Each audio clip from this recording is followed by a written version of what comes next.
The 10-minute drill. This is a big one. Covered by Universal Roof and Contracting.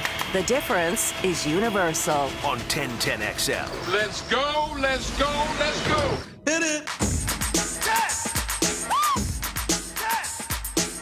All right, sports concepts and rationalizations, coming your way. We call it the 10-minute drill. At the end of the drill, we'll give out a prize pack, and I do mean pack, Beef. I think we got a couple things we're handing out today, don't we? We do. Date night.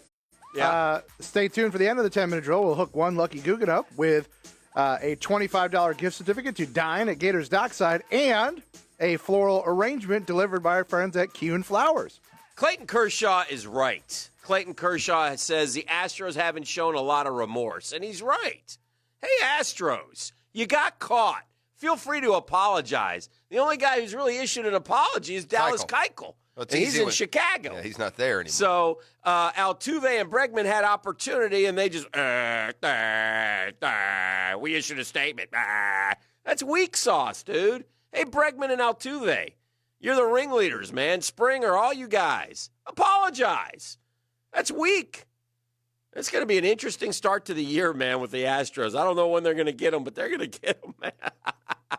Oh, you mean teams are going to throw at them? Pitchers and such. Street justice. I mean, come on. I mean, and I think, listen, Kershaw has been through the gamut in baseball, right? But the big knock on Kershaw is what? The postseason. And we've chronicled the numbers. Well, in that particular series, he threw a beautiful game one, I believe, and struck out 11 and gave up one run, and the Dodgers won the game, and he went to Houston and he got lit.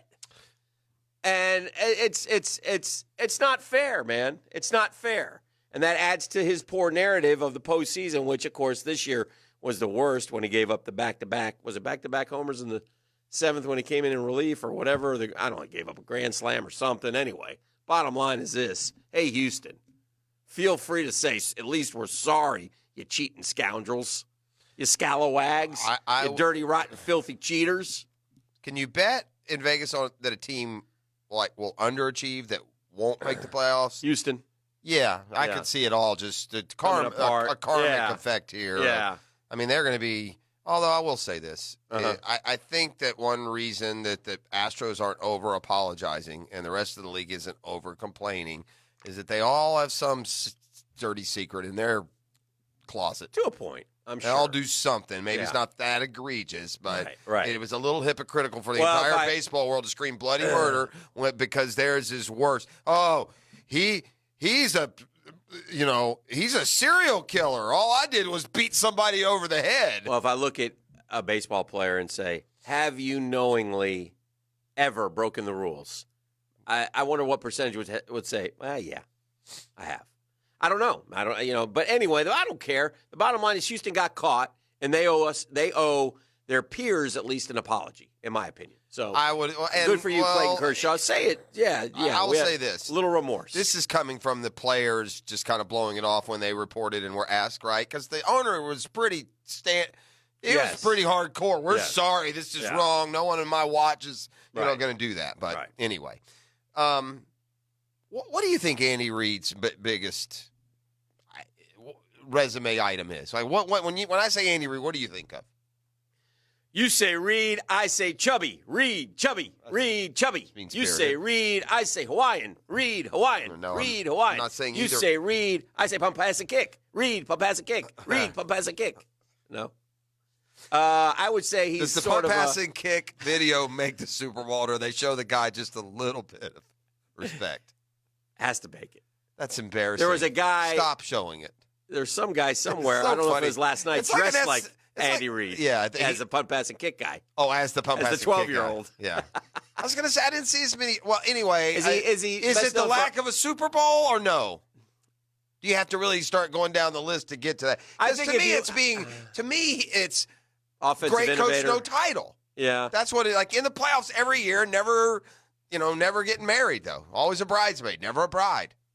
Our friend of the program, Trent Dilfer, made an interesting point last night. And, Trent, he can do these types of things.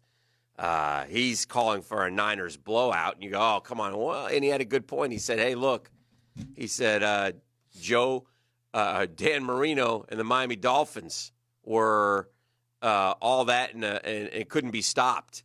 And they ran into a really good defense and got annihilated by San Francisco. He said Peyton Manning and the Broncos, but couldn't be stopped. Settle down. Guess what? They got annihilated by Seattle. San Francisco's defense is not in those defenses categories. They're pretty good. Well, we just went through the Chiefs giving up fewer points than the Niners. You say read, I say stop it. All right. Just stop. I thought it was pretty funny. Has opening night or media day lost its ridiculousness, or have I just not been confronted with it as much this year? Well, you said you saw the Andy Reid guy. I didn't see him. I didn't know if that was last night though. It used to be just a nonstop procession of stupidity. Two things. ESPN didn't televise it last night. Chose not to. It was on the NFL Network. Another Kobe special. No, they had just basketball. They had Carolina and NC State on one. Now maybe Carolina lose again. No, they won. Oh, and then they had UConn women on another, and so at least 1 and 2. I didn't check the Ocho. I think probably the Kobe thing had something to do with it as well, because everyone, all the comments I got. I was at work on the TV side last night, and we have a feed. Mobile. And and we have a feed, and the feed was spitting out so-and-so on Kobe, so-and-so on Kobe. That was the overwhelming story last night. I'm with Dilfer. I think the Niners are going to win, but I don't think they're going to blow them out. To put the Niners into that Seattle and that Joe Montana Niner category seems kind of dumb to me. But I will say this. I don't think at all year, San Francisco has gotten its due. They've consistently beaten and played right down to the wire with the good teams. There's no ugly losses on San Francisco's resume. And then in the postseason, they just went smack attack, right? 2 games in a row. They weren't even threatened. I agree. Yeah. I would agree. Whereas Kansas City has lived on the edge in 2 of their playoff games, falling behind. So the Laker-Clipper game tonight postponed out of respect for the Lakers, said the association. So they will not play it in lieu of what happened on Sunday morning.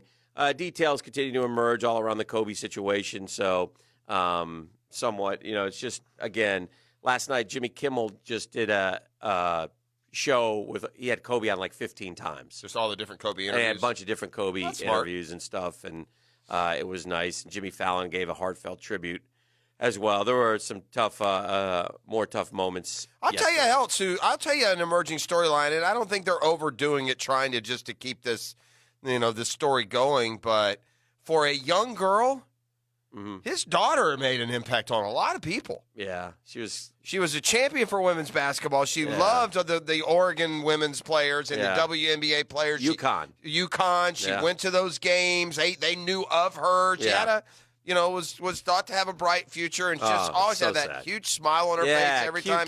So cute. Every time you see her, and she loved basketball, and she loved the fact that her dad was Kobe Bryant, and she could learn basketball from him, and. There are a lot of, like you said, the UConn family has spoken out. A WNBA player I heard, speaking out just on the Gigi Bryant and her presence. One of the other things we learned about Kobe is the impact he had in all different worlds. I was watching an interview with the Joker, Novak Djokovic. Yeah. And he said, I'm not sure if I'm supposed to say this. This was 2 days ago, before the accident. Oh, really? Yes. And he said Kobe had become a sort of a mentor of his. Huh. Before the accident, yes. He said this. I was sitting on the set, interviewing with, Chris McKendry and whoever, Brad Gilbert or whoever the tennis dudes are on ESPN, and he goes, I talk to Kobe all the time. When I hurt my elbow, we talked through injury, and he's helped me with the mental side. I mean, Novak Djokovic. By the way, Djokovic and Federer are both won. They'll meet in another Grand Slam semifinal. This Tennis Sandgren kid from Tennessee. He looks like the Redneck Comedy Tour, and he's with Jeff Foxworthy, Larry the Cable Guy, and Tennis golf. Sandgren. Yeah, Tennis Sandgren had on it was like beach pants last night, and a sleeveless shirt, and he's a big dude, right? He looks like Redneck. How big is Tennis? Is he no, he's not that huge. Okay, because I looked to see Federer was skinnier, but they didn't look any taller. Oh, because let me see. I walked by and I watched Sandgren. I was like, he's going to beat Federer tonight. And he ended up, Federer came back. 7 match points he had. So he's 6'2", 192. Yeah, that's big, 6'2". All right. You know, But he's yeah. coached by that kid who played a lot of tennis here in Ponte Vedra, Michael Russell. I don't know if you remember Yeah, Mike him. Russell. Yeah, Kazzie's kid. Nipsey's. Kazzie and Nipsey's. So. Kazzie and Nipsey were brothers. A lot of people don't know that. Didn't admit correct. it, but look at Dennis Sandgren. He does. He looks like he should be on like American Outlaws or something. Where did Nipsey sit on Match Game? Somewhere. Every time. Do you know? Did he have a specific seat? I'm gonna put him on like Top row 1, 2, 3 or bottom row 1, 2, 3? Top row seat 2. That wasn't Brett. I don't know. Those were you enjoyed them at the time, and I look back and I see them now. They're such dorks. Remember Brett? Yeah, sure. Brett, whatever. Nelson Summers. Yeah, she was not in a try. That was when I learned at an early age that not all women grow up to be beautiful. That was the young when I was watching Match Game 74 as a 7-year-old, and I saw Brett Summers sitting up there with those big Coke bottles. She was like, to me, a female Charles Nelson Riley. They were the same person. Oh, they're the same guy and all gal. right, Bill Barnwell has chimed in. 5 teams that could be the 49ers of 2020 and all the similarities. Yeah. Oh, who are the 5? Let's see. Yeah. He's put an awful lot of faith in Nick Foles in that Well, column. let me go down to the Jags and see what they say. Similarity. Their quarterback got hurt, too. Nick Foles was literally in the middle of throwing a touchdown pass to DJ Chark.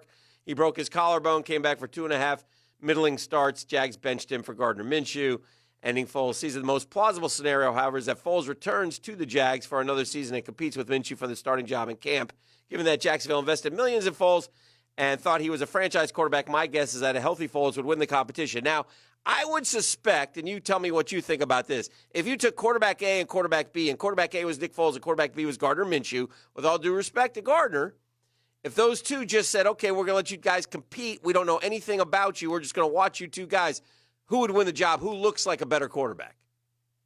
Well, in his career, Nick Foles, but last year on this team, Gardner Minshew. Right, but if you just watch those two guys, I would think over a 6-week period, Nick Foles would be better. I might just in practice. I may have I may have FSS and not be able to go back to Nick. I may have Foles shock syndrome. Might be. He was so bad. Mm-hmm. I mean, and I'm not saying it was all his fault. I don't care whose fault or what. That's fine. He had a good first 11 plays, I guess. He was okay there. 1 3 and out, and then 1 long touchdown. 3rd and 18, I think you forgot. No, I remember that too. Well, you might want to mention that. That's a pretty good play. He had 11 You basically plays. said he had 1 touchdown. That's not what I... Do you listen to the show when I'm talking, or do you do some other thing? That's not what I said. 1 touchdown. Yeah, that's correct. Exactly what you said. Yeah, you don't put guys in the Hall of Fame because they had a 3rd down Living conversion. in the Hall of Fame. My God, what I do with no hazard pay. But I got Foles shock syndrome. I can't. I don't. That's a poor way to live. Okay. You're writing a guy off after 2.5 games. No. It's not after 2.5 games. Unless you want to go get me Andy Reid or Doug Peterson, then I'll feel better. But if he ain't playing for those two, We got Jay. Jay who? Jay Gruden. Oh, you guys told me you're not excited about Jay Gruden and how You are. Yeah, I'm. Hold on. Excited isn't the right word, but all things considered, I think they got a pretty good play caller and offensive He coordinator. says, I'd be skeptical of Foles succeeding outside of Reed Peterson, but new offensive coordinator Jay Gruden has a reputation as one of the better play callers in the league. We know Foles can get hotter than anybody expected for stretches of time. Injuries will always be a problem for Foles, but Garoppolo hadn't played more than 7 games in a row before getting injured in the past. He's just doing these teams could be the 49ers. So that's his point. Similarity, the Jags have plenty of draft capital. 49ers didn't have any meaningful extra picks heading into last year's draft, but you have lots of draft capital when you end up with a number 2 overall pick, who they turned into Nick Bosa. Jags won't have the 2nd selection, but they did trade Jalen Ramsey, so they had 20. They got 9. And we'll see what happens. But even if they stay put, the chart suggests the Jags should have roughly similar amount of draft capital as the Niners did a year ago. And then similarity, there's a dominant edge rotation here. Few teams can match the Niners in terms of top-end defensive line pieces. Jacksonville might come close. Josh Allen was nearly as productive as Bosa during their rookie years. Jan, a free agent this offseason, and Calais are superstars. Well, the Jags aren't as impressive the problem is those guys that don't on have the under interior. contract. Yeah. The difference, there isn't much cap room here. The 49ers had space to work with, which allowed them to sign players like Alexander and Tevin Coleman. The Jags used to be that team, but after extending many of their young players and handing out free agent deals, they don't have that sort of space anymore. They will roll over nearly $11 million in room from 2019, but even that just puts them right at or below the estimated cap figure in 2020, and that is before signing Ngakoue. I can't imagine the Jags letting go Ngakoue. It won't be as simple as just franchising him without needing to make other moves, but Jacksonville can create space by releasing Lee and Ryan and Swaim. Cutting those vets would free up $14.5 million. So there you have it. The red zone offense should be better. That's a similarity as well. So anyway, the Jags. I feel better if they're. He mentioned the Jags as one of 5 teams who could be the Niners. I don't necessarily feel that way as well, but maybe I have Jaguar shock syndrome. Well, he's leaving out some, and no, that it's. Look, maybe the Jags rally. It's a dumb comparison. The Jags are nothing like the 49ers. That is a ridiculously large reach. What have the Jags done to give you any indication that they're on the verge of being a Super Bowl team? Well, he picked the Chargers, the Jags, the Panthers. Well, that's you're looking what were the Niners year previous? 4-12, right? They picked second. But they had a bigger reason for being 4-12. Just Jimmy G, right? Right. Well, not just. Yeah, they lost their starting quarterback, who is now like 26-5. So that's a big difference, you know. And they also had what we know now. And you learn after the fact, they got Mike Shanahan. We got Doug Marrone. I mean, you're talking about if you rank the NFL coaches. Kyle Shanahan. Yeah, Kyle Shanahan. Yeah. If you rank the NFL coaches, one's going to show up in the top 5 and the other's going to show up in the bottom 5. That's a big difference. All right, let's do caller number 3 right now. You say Reed, I say. You say Reed, I say. Super Bowl. You say Reed, I say. Donovan McNabb. Living in the Hall of Fame. Caller number 3, Beef, tell them what they get. Caller number 3 is going to get a personal serenade from Dan Hicken along with a $25 gift certificate to Gators Dockside and a floral arrangement delivered by Kuhn Flowers, 641-1010.